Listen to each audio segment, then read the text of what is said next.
Hello বন্ধুরা, তো সবাই কেমন আছেন? আজ আমাদের বাড়ি রান্না করা হবে দেশি মুরগির মাংস। তাই আমি রান্না করা শুরু করে দিয়েছি। এই দেখেন, আমি কড়াইতে তেল দিয়ে মাংস ভাজি করা শুরু করে দিয়েছি। আমি মাংসটা প্রথমে ভালোভাবে ভাজি করে নেব। আর মাংসটা আমি অনবরত ঘুরতে থাকবো যাতে মাংসগুলো নিচে কড়াইয়ে লেগে না যায়।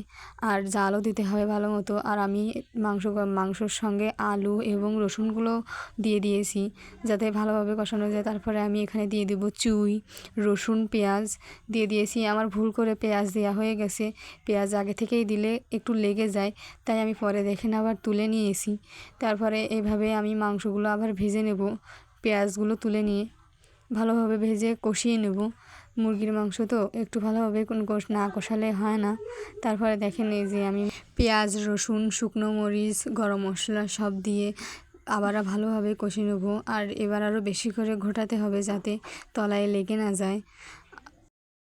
তারপরে মাংসগুলো ভাজা লাল হয়ে আসলেই আমি জল ঢেলে দেব। এই যে জল ঢেলে দিয়েছি, দেখেন মাংসের কালারটা কী সুন্দর এসছে। তারপরে ভালোভাবে জাল দিয়ে নামিয়ে নেব।